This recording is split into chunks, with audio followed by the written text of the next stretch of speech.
Islam Makhachev is 3 days away from either rewriting UFC history or watching his empire crumble in real time. He's chasing double champ glory at UFC 322, but standing across from him is Della Maddalena, the Australian nightmare who's ready to defend his crown and send shockwaves through 2 divisions. What's happening inside both camps right now feels less like training and more like war preparation. For weeks in an Airbnb, paying for itself, it's just unbelievable what these people will do just because they want to. People might think they're getting paid loads of money and Jack's like, wait, it's not the case, man. They just want to help. If you can catch him early and get him to make a mistake early and then just never let him out. Never let him get to his cheat code. Yeah. That's where Islam's going to excel. If he can beat Jack, and again, it's a big if, I'm not sure what the odds are on that fight, but if he can beat Jack and go on a run and defend it 2 or 3 times, it's insane. Jack's camp just detonated the first bombshell. His coach revealed that Alexander Volkanovski and grappling phenom Craig Jones joined the camp entirely on their own. No contracts, no payments, no negotiations. They just showed up. Craig literally paid out of his own pocket to stay nearby and help Jack sharpen his ground game for Islam. Loyalty like that doesn't happen in modern MMA. It happens when fighters smell blood. We've been thinking about Islam for months, since the last fight, basically. Craig's been here for weeks in an Airbnb, paying for itself. It's just unbelievable what these people will do just because they want to. People might think they're getting paid loads of money and Jack's like, wait, it's not the case, man. They just want to help. And people need to understand that. They're not earning money or clout off the back of Jack. It's just they want to help Jack win. So we really appreciate it. It was so good to have Volk come over. And I think what people don't realise is we never asked him, we never paid for him. He came on his own dime and just decided he wanted to come and help. So that's pretty phenomenal. Den Thomas broke it down perfectly. He said if Islam doesn't finish this fight early, he's in danger. Why? Because the longer it goes, the more time Craig Jones's influence seeps into Jack's strategy. That's not hype. That's a tactical nightmare for Islam. And here's your first reason to keep watching. Someone inside Makhachev's team reportedly admitted off record that they're preparing for a version of Jack they've never seen before. Well, I think that Islam's best chances are going to be really, really early. And I said it, if he can get him down early. Now, the Craig Jones element is a hack. It is a cheat code.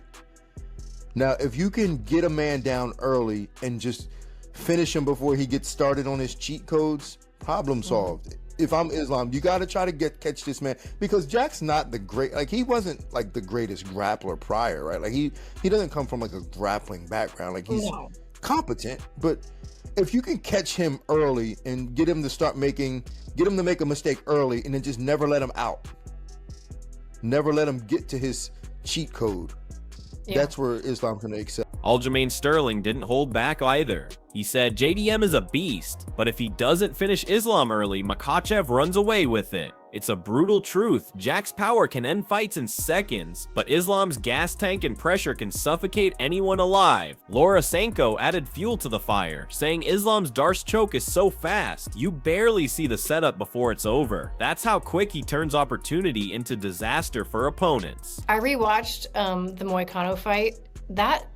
The speed with which he snatched up that Darce was not like anything I have ever seen before. That's a submission that usually takes at least a second or two for people to kind of okay, is my arm through far enough? Do I have it just takes a couple seconds to really make the adjustments and put the squeeze on and collect the legs and do all the things. I've never seen someone put a Darce on so fast. And it's not like Renato Moicano is some scrub on the ground. The man is a phenomenal grappler and jiu-jitsu artist. Islam's Darce and front headlock series is nasty. But then Israel Adesanya stepped in and flipped the script. He predicted that once Islam realizes Jack won't stay down, the fight changes. Adesanya said, after a few takedowns, Islam will realize Jack isn't staying down, and that's when momentum swings. If he's right, Islam's nightmare begins in round 3. And here's the tease. Adesanya wasn't done. He hinted there's a secret weapon in Jack's camp that fans don't know about yet. We'll get there. I think you're gonna do some great things in this division. It needs it though, that's the thing. Yeah. Even for me, the fact that they give you Islam straight away, I was thinking, is that disrespectful? But I said, nah, I won't say it's disrespectful. They just respect Islam and they want to give him a shot for the belt so he can be, like Alex did, go double champ status. But I'm like, Michael Bisping praised Islam for even daring to attempt what no other lightweight has done, defend his belt and go after another one at welterweight. He called it a move only real champions make, but he also said if Islam loses, his aura of invincibility shatters overnight. He's walking into a division where every fighter hits like a truck, and the margin for error is microscopic. I think I'm right in saying this, the most successful lightweight ever, defended the belt 4 times. Yep. The record previously was 3, so that's phenomenal. And we all know about the lightweight division and how stacked that is. I mean, he's defended the belt 4 times. He's, from what I understand, quite a simple man, so, be great, step up to another weight class, take out someone else, Madison Square Garden. These are the moments that as a fighter we live for, these kind of super fight moments, Of course, he's making a tremendous living. He doesn't want to do this forever, and he can go back to his farm in Dagestan and he can live a nice simple life and know that he's been there, done that, and tested himself. That's what we want to do as fighters. Tal Sonnen turned up the drama even more. He said this move to welterweight isn't just about legacy, it's about breaking free from Khabib's shadow. Sonnen said Islam would never say it out loud, but this is how you build your own empire. That's not just ambition, that's rebellion. Sonnen believes if Islam wins this, history won't call him Khabib's student anymore. They'll call him the man who surpassed him. And this is why I respect Islam doing it now, when he's defended the belt 4 times. He's defended the belt 4 times, the lightweight division. He's kind of gone through all the big stars there. Okay, let's go up to welterweight. Let's try something new. Let's try and do something that's never been done. Whereas a lot of the time we see fighters, they instantly become the champ and they want to defend, they want to challenge for another belt in another weight class because there's no risk there. There's no risk. If you lose, you're still the champ at 155 or whatever weight class it is. He's done it. He's defended the belt 4 times. He's proven that he was the legitimate best fighter at 155 pounds on planet Earth. And he's done that 5 times, won the belt and then defended it 4 times. And now he said, right, I've done that. I've clearly proven that at 155, I'm the man. Let's see if I can do it at 170. It's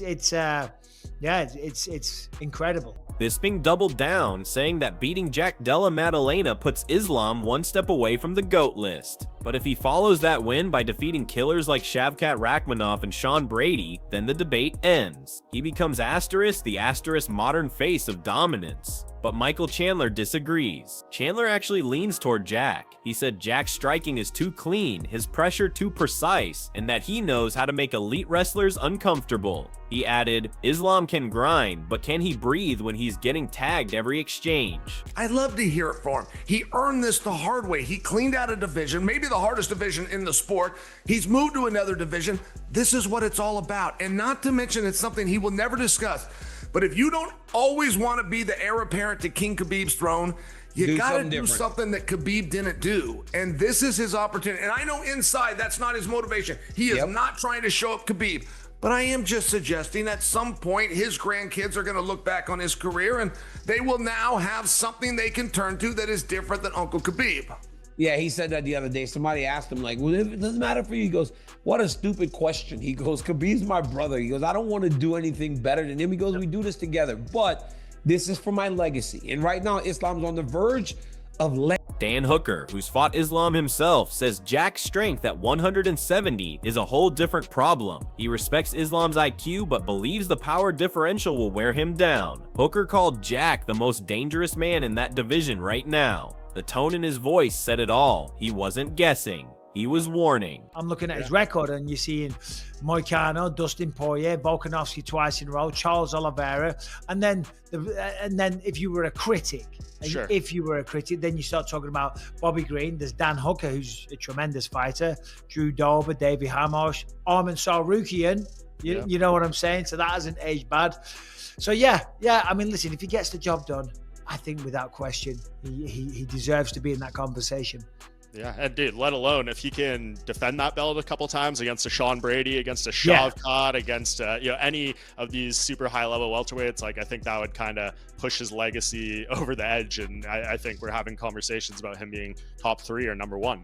If he defends without a shadow of a doubt. If he can beat Jack, and again, it's a big if. I'm not sure what the odds are on that fight, but if he can beat Jack and go on a run and defend it 2 or 3 times, it's insane. Now here's your second call to keep watching, because there's one name lurking in the background of all this chaos, quietly training in the same gym as Jack Della Maddalena. And if that rumor turns out to be true, Islam's camp could be facing the most unexpected ambush in UFC 322 history. The edge in that one. How do you think Islam does next weekend? JDM is a tough. He's not much of a puzzle, man. He's pretty basic, but he is brilliant and violent and devastating with the basics, man. A little bit of range, a little bit of reach on Islam, and I won't even sit there and say, because Islam's a different breed, man. I wouldn't sit there and say, oh, he's a 155er, so he's not used to going with 170 pounders. I would not be surprised if Islam, his entire career, has been sparring with 55, 70, 185, and 205ers, because the dude's kind of a nut. So I think I don't think strength or size is going to be the problem. It's really going to be the dichotomy between JDM's great striking abilities and is his takedown defense enough to stop the onslaught of wrestling that Islam's going to bring. While that war brews, another story is unfolding. Merab Dvalishvili is back in camp for UFC 323, defending his belt for the 4th time, and the mindset shift is staggering. He said after becoming champion, the pressure vanished. Now he fights with complete freedom, no fear, no hesitation. He's ready to show his entire arsenal. I think Jack, just because of the size advantage, like the later it goes, like that's the thing. Being the bigger, stronger guy, it's effective if you can make the other fighter carry your weight. Jack being the bigger guy, I feel like the longer the fight goes, Islam's not used to carrying that same amount of weight into deep waters. I feel like just Jack's frame and size will give him the advantage if it goes later into the fight. But Islam Makhachev is an incredibly smart fighter. On the feet, he's very hard to hit. He doesn't like getting hit at all. And then he's also very conservative on the ground. He's a very hard guy to touch. He's a very hard guy to start putting some damage on.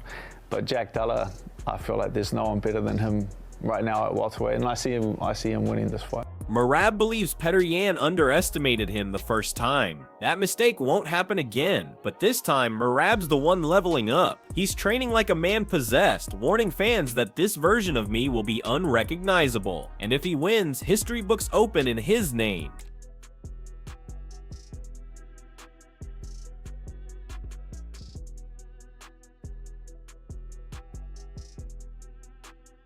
Sean O'Malley teased that if Yan beats Merab, he might give Yan another title shot. He laughed, saying he's not sure if Yan deserves it yet, but the smirk said otherwise. The UFC knows what it's doing. If that rematch happens, it's going to print money. Also against Sean O'Malley first fight, I just want to win the belt, and then I was very smart and game in first fight, and I don't show everything.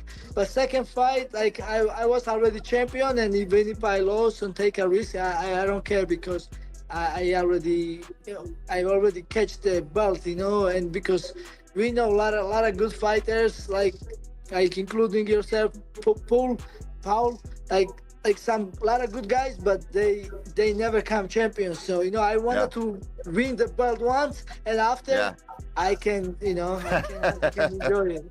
So so what I was going to say, like, second fight rematch against Sean O'Malley, I was more free. I was more taking more risk, more chances and stuff like that. Merab made one thing clear though. He will never fight Alexander Volkanovski. He said, "That man is my brother, not my opponent." That statement hit fans hard. Respect, loyalty, and brotherhood in a sport that usually eats its own. This time, do you feel like you can do it even more impressively the second time around? Yes, that's the goal. Yeah, first fight I was like nervous, stressful. You know, it was like another pressure to fight against Peter Yan. Like, and like now I'm more mature. Like, you know, I think. But I don't want to be too. I'm comfortable now, but I don't want to be too comfortable because, I mean, I'm sure Peter Yan will fix his mistakes, what he made in the first fight. The biggest mistake he don't respect me in the first fight. You know, he was thinking I wasn't able to do anything against him. You know, but that was biggest mistake. He don't respect me, and then whatever I was better at, I'm sure he will fix it, and I have to be even better version. Meanwhile, Kamaru Usman praised Umar Nurmagomedov for bouncing back after his first career loss, saying he handled it like a true fighter. O'Malley echoed that, calling Umar the most complete 135er in the game right now. Even Jorge Masvidal chimed in, warning Umar not to rush into another title fight too soon, or risk burning out his potential. I meant to ask you this earlier. So if Peter beats Merab, do you think they'd run you and Peter back? I mean, yeah, I got to go out there, get a win, and it makes sense. If I go out there, get a win, Merab lose, or Peter beats Merab. I mean, I'm already 1-0 against him, but I'd have to think about it. I'll think about it, maybe. I don't know if I'm ready to give him a rematch yet. Yeah, right now, I'm good where I'm at, and so number one, I have so much respect and love for Alexander Volkanovski, and I cannot never like challenge him. You know, he's great, you know, as a person, as a fighter, as a father, and second, you know, I have a tough opponent like Peter Yan, and after, you know, I'm sure like UFC will have some opponent for me, and I want to focus for my weight class. And if UFC asks me, or if you really comes to think that if I really don't have a really top opponent in my weight class, and if I really beat everyone, and then maybe I go up, but I still don't want to say that I want to fight Alexander Volkanovski, but I would like to take some super fights, maybe up weight class or something like that. I can take some challenges, more challenges. And that brings us to the final rehook, because the MMA world is spinning towards something massive. Multiple insiders are whispering that the winner of Islam versus Jack could headline UFC 325 against a surprise returning legend. And if the rumor's true, it's a matchup no one saw coming. Umar did this. Listen, this was, you broke an 18-0, was it 18-0 streak? No. By losing that last one? You broke that streak. So, listen, he needed to get this monkey off his back. You know that when you lose, it's like, yo, I got that funk on me. I got that thing on me. I gotta get this funk out. And you don't know how to get it off. So my man, listen, first and foremost, big shout out to Umar Nurmagomedov for staying poised, staying disciplined all through the week, staying confident in himself and his abilities, going in there, because it's big shadows that you have to fill here, because you were the first one to drop one. You can't go in there and drop two, be the first one to drop two in a row.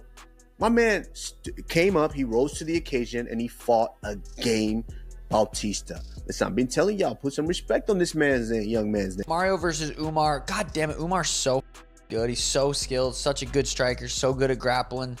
Just got such a good team behind him. I got so pumped when Mario dropped him, though. Oh, he threw that kick and he ran into the knee. I was jumping up and down. I was so excited. Yeah. But yeah, Umar's skill for skill. I feel like he's one of the best guys in the division, if not the best guy in the division. But yeah, I mean, the division's so interesting right now. Who does he fight next? Yeah, the whole division. I mean, we got Merab versus Peter coming up. I don't have a fight booked. Umar doesn't have a fight booked. Eamon's calling me out. People are saying I'm fighting Song. It's like, what's gonna happen? I want to see Umar fight for the belt, but at the same time, if he fights for the belt and he's not ready right now and he goes 0-2, he's not fighting for the belt anytime soon. So do you wait with him a little bit more, let him get a little bit better, or do you put him right back in there again with with who's probably the all-time GOAT now at 135 after beating Cody that way like that. I really got Merab up there as one of the all-time greats. Do you want to throw him in there right now, or do you want to wait a little bit, let, you know, Umar get his feet, a little bit more experience, get used to those 5-round fights, because this fight wasn't easy for him, and this was 3 rounds, you know? So we don't know what happens if he's got to turn it up again, another 5-round fight with Merab. So I don't know who fights Umar next. So here's the real question. 3 days from now, does Islam Makhachev become a 2-division king, or does Jack Della Maddalena drag the Dagestani dynasty into deep water and drown it? Drop your prediction below, because one way or another, history is about to be rewritten.